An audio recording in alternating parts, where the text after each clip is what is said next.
You and I, we're not professional photographers, but we want to know what Pixel 11 Pro camera can do straight out of the box. Lucky for you, you've come to the right place. Strap in because we're getting into all the Pixel 11 Pro camera details. Hey techies, I'm Tasia Custode, and if you've been a loyal custodian for a while now, you know that I love almost nothing more on this earth than a Google Pixel camera system. And I've been borrowing this Pixel 11 Pro from Google so I can put the camera system to the test for you. So consider this your complete Google Pixel 11 Pro camera review, including the best camera features and whether or not it's an upgrade over Pixel 10 Pro. Let's start with the camera bar design and specs. Things look similar to 10 Pro, but you're gonna notice a slight redesign of the camera bar here. Most notably gone is the thermometer RIP, and instead the flash also doubles as the new highlight feature. Which, if you want to learn all about the new highlight feature and all the tech specs outside of the camera, you can learn all about that by clicking here or via the link in the description below. But back to the camera specs. Both Pro models feature the Pro triple rear camera system we know and love with a 50 megapixel wide, that's our main camera, a 48 megapixel ultrawide, and a 48 megapixel telephoto lens. And I know you've heard all the online chatter about only incremental upgrades with Pixel 11 Pro. And I'm gonna stop you right there because there are a few important upgrades of note. First, there's a new sensor on the 50 megapixel main camera. This really reads as an efficiency upgrade for the end user here, which does help our overall battery life. Second, there's a larger aperture than on 10 Pro, allowing for more light in. We're gonna talk about that in a minute. Third, there's an improved larger sensor on our 48 megapixel telephoto lens. So this takes in more light and does render out overall image quality a little bit better than on 10 Pro. And fourth, we can now shoot portrait mode at 5 times zoom. And don't worry, I'm going to get into all the image examples and comparisons as we move through this review. But these are a few overlooked upgrades with Pixel 11 Pro camera system that really does impact our overall camera results. What's more, thanks to Tensor G6, the Pro models can zoom even further, up to 120 times zoom, which you know we're gonna get all into a little bit later. In terms of the video specs, Pixel 11 Pro offers up to 8K video recording in 24 or 30 frames per second, and that's powered by Video Boost, which you know I'm going to touch on a little bit later in this video. And when it comes to the front-facing camera, Pixel 11 Pro has the same 42 megapixel camera we saw on both the 9 Pro and the 10 Pro, then it offers up to 4K video recording in 30 or 60 frames per second.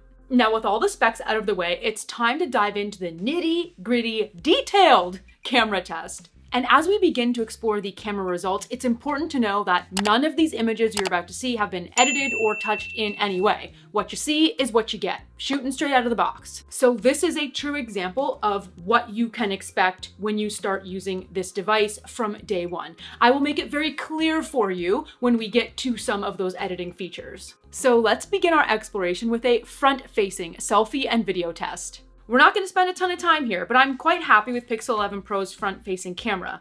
True to form in my Pixel tests over the years, the front camera does a nice job of achieving true tone. There's a clarity to these that I quite enjoy. I'm rolling through here pretty quick on both the 0.7 and the main selfie lens examples here in all kinds of different light so that you can get a feel for really what they look like. I'm quite happy with them all. I think that they look great. Now, for portrait mode on front camera, I do notice quite an upgrade over the 10 Pros, where on 10 Pro, I feel like I needed to be on the wider lens so that I could get better edging details around my hair on portrait mode, but not anymore for 11 Pro. It seems to do a great job with both 0.7 and main, absolutely nailing portrait mode. Low-key, I don't know why more people aren't jazzed about the front-facing portrait mode, but I digress. Overall, I'm quite impressed with the front-facing camera on Pixel 11 Pro, and I'm really happy with those edge detailing with things like hair and that depth of field that we're getting.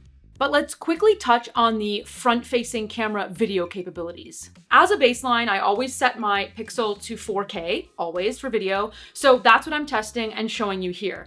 Now, in this video, I was purposely walking outside and then back into the shade, you know, then into the sun. Well, I'm a vampire.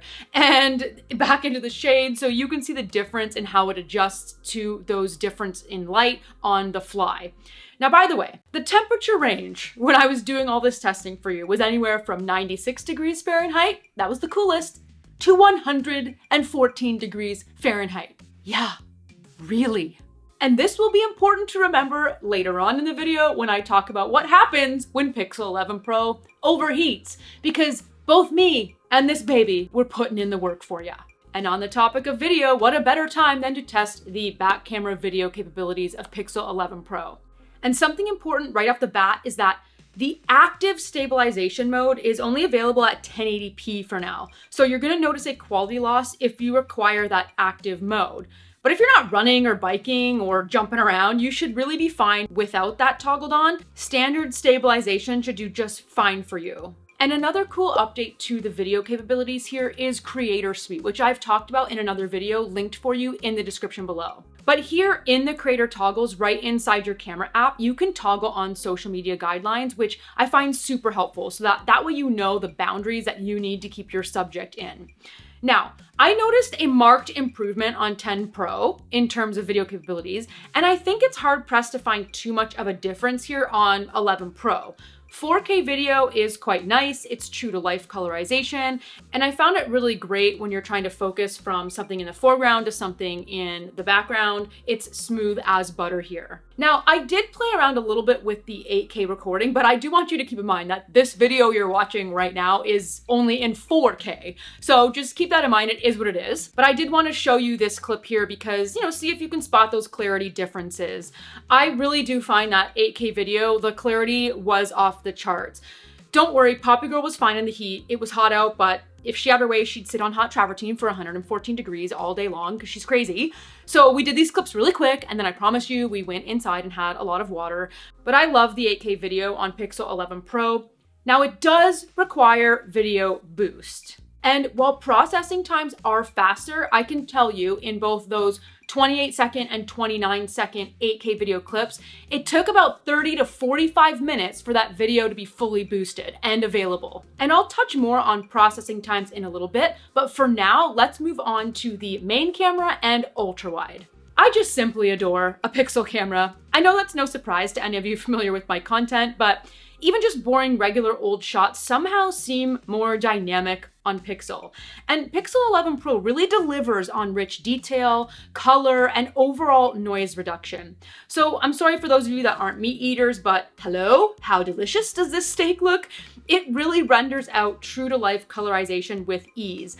And to very quickly run through ultra-wide shots here, things perform as I would expect. I remember back when I got my first Pixel 5a, I was obsessed with ultra-wide, and I'm really happy to say things are no different here. Still obsessed. It's really great for when I want a little more drama or visual interest to my photos, especially when I can get some cool sky, cloud details going on. And I'm sorry to rush through main and ultra-wide shots, but we really need to talk about portrait mode on Pixel 11 Pro. You know, it is one of my favorite things about a Pixel camera system. And Pixel 11 Pro now allows for portrait mode at 5x zoom. When you see these photos, no words. But I mean, I'll try to make words because this is a review after all. But let's kick things off with regular old portrait mode because there are significant upgrades here. I've noticed across the board, just like we saw with that front camera, the edge detailing here, we're gonna zoom in on some of these photos so you can really see those details. It's near perfection. So even my 10 Pro would struggle bus it sometimes, especially on these hair edge kind of details, but this 11 Pro is next level.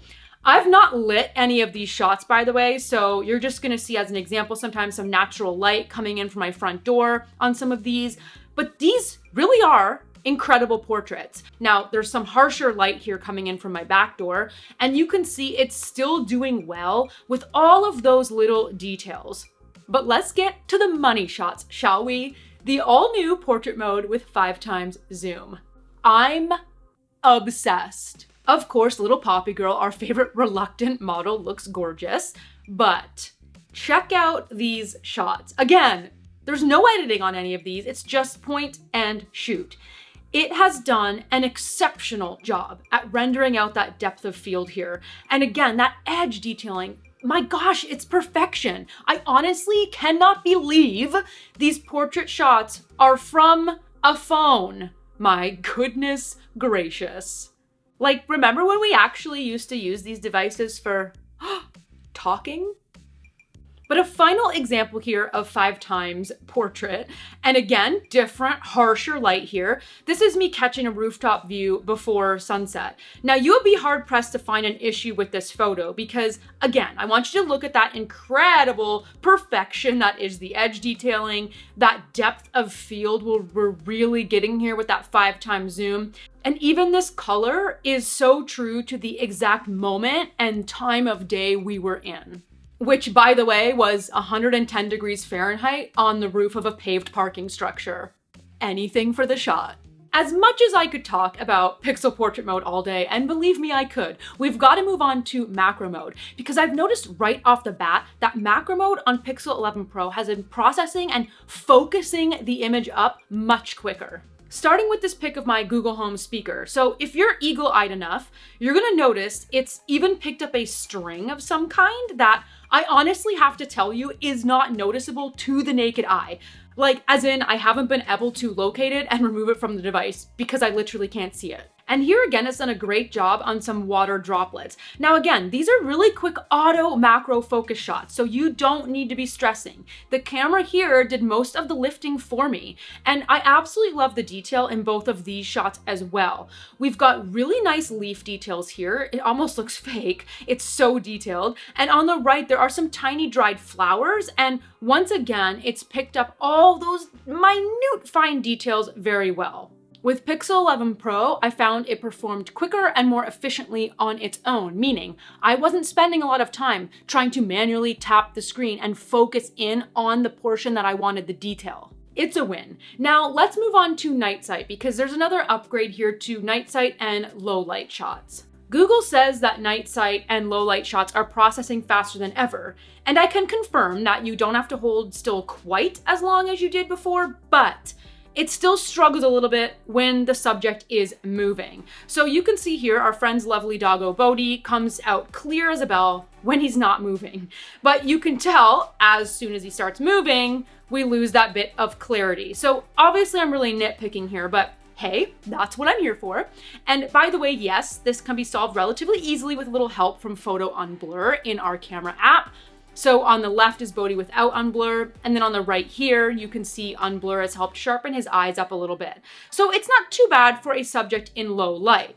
But night sight still really performs best when there is some type of light source from somewhere, ambient or otherwise. So here's a gorgeous shot of a giant agave. Now the only nearby light source was about 15 feet away. I feel like this is where it's excelled. It's done a really great job here, and again, it was faster to process. It took about 1.5 seconds to capture this shot, if that. But night sight is still not off the hook yet, because I did capture some videos in night sight and low light, and the results are, well, see for yourself. It's doing okay in a low light situation like the Made by Google event.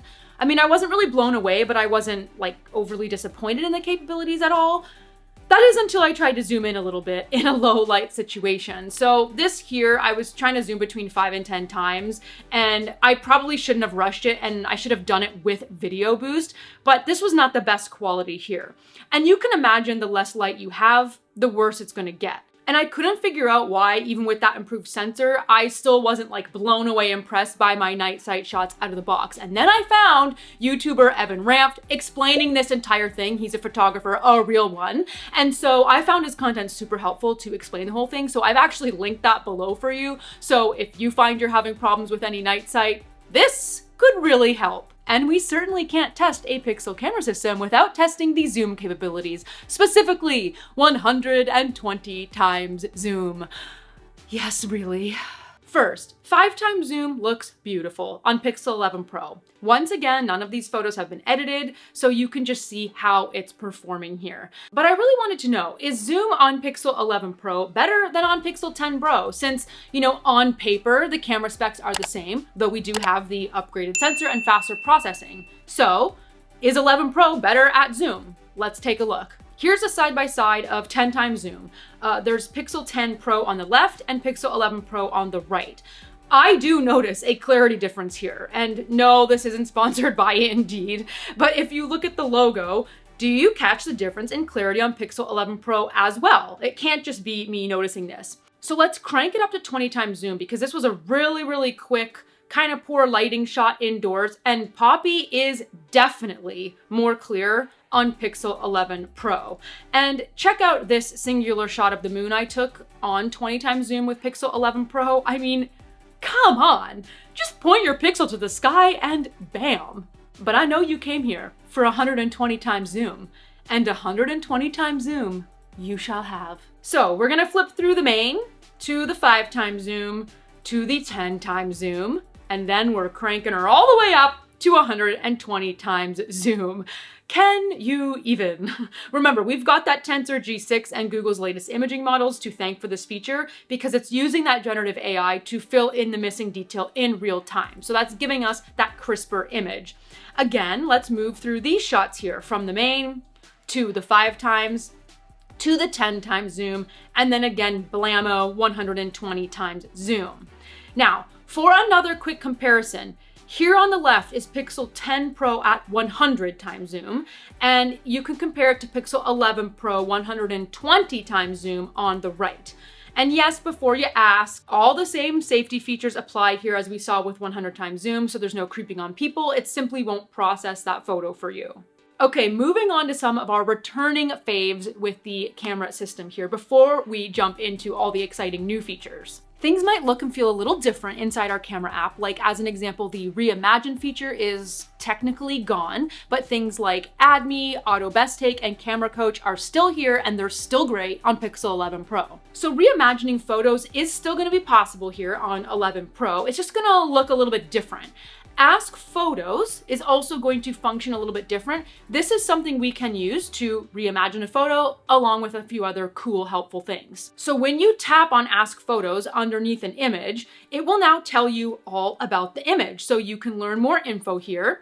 You can scroll through and see related photos, or here you can access the Help Me Edit option. So this is where you'd ask for any changes you'd need, including just reimagining something. So as an example, maybe I want to pretend I shot this during a vibrant Arizona sunset. All I have to do is ask. And this processing and AI generation is happening fast on Pixel 11 Pro. So you're going to get a couple of options, and then you can save a copy of anything you like. AI Enhance and Auto Crop are also still kicking, and those seem to process faster as well. Tapping into your Edits menu, you can use the AI Enhance option just as we could before to let Gemini do its thing. But you are going to get a few options to choose from here, and I really couldn't believe how fast it was for me at producing alternate image options.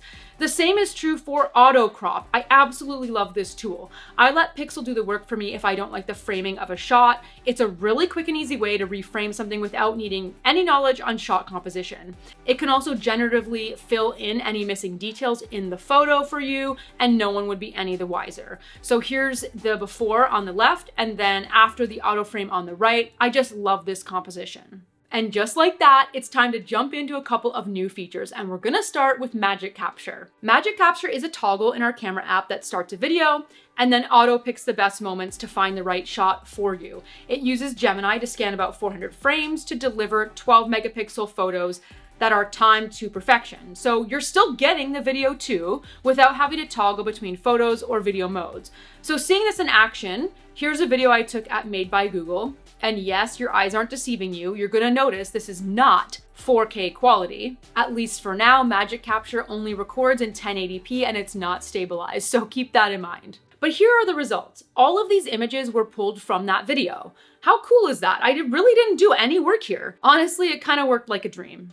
The second new feature we have to talk about is camera looks. Now, this is gonna help you nail your desired aesthetic with, again, very little effort on your part. You can now set your own default style using 3 distinct options: natural for those relaxed details, shadows for deeper contrast, and vanilla for stunning, warm, golden glow.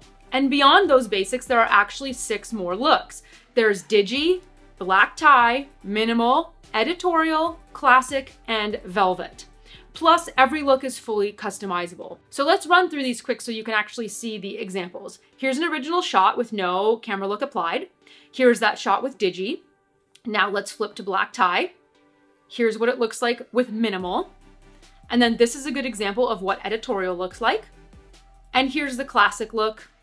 And then to round this out, this is velvet. I think your desired aesthetic is really going to depend on the subject you're shooting and the feel that you're going for. But it's a nice update indeed to help users customize and dial in their preferred aesthetic quickly and easily. And something really important with camera looks is that they must be applied when you're shooting the photo, like as in before you actually snap the shot. They cannot be applied after you've taken the shot. And I know you've been with me for about, 47 hours now, and I love you for that. But before you run, there are a few important things of note that we need to discuss. As I mentioned at the top of this video, I live in a literal desert and we have been dealing with high temperatures. So the coolest that I tested this camera at was 96 degrees outside, of course, though it gets a little warm in here too. And the hottest was 114 degrees Fahrenheit. That's 45.5 degrees Celsius for those keeping track. This is relevant because my Pixel 11 Pro kept overheating, but remarkably, the phone never shut off and the camera kept working throughout the heat. It simply will no longer provide high-res 50 megapixel shots, and processing time for things like camera looks slowed down in high heat. And not to brag, but I too don't shut off in high heat, though I do slow down a little. Now, besides the high heat processing times, overall, Pixel 11 Pro is processing faster all around. I noticed it takes about a second and a half to process an image under normal conditions, if that. And I know a lot of people online were talking about Pixel 11 Pro's smaller battery, but for me, that's made up for with more efficient usage. So in short, is Pixel 11 Pro the right camera system for you? Well, that's gonna depend if certain things are important to you. Is magic capture or camera looks 120 times zoom? Is it faster video boost of 8K videos? Do you really want that portrait mode at 5 times zoom? Ask yourself if those are right for you. And I know it seems like on paper those camera specs are the same, but I do think the image results on Pixel 11 Pro are sharper. They're more vivid, and the camera system just seems more capable than Pixel 10 Pro. You saw all the results here, so are you as blown away by them as me? Like, is your head popping off too, or are you normal? Drop a comment below. And I really want to know, what do you think of the Pixel 11 Pro camera? Do you love it? What's your favorite feature? Let everyone know in the comments below. As always, thank you so much for watching this incredibly long and detailed video. If you like this video, remember to give it a like or subscribe to my channel for more content just like this. And you can click right about here to subscribe to my channel and here and here to watch more Pixel goodness. Thanks for watching. See you next time.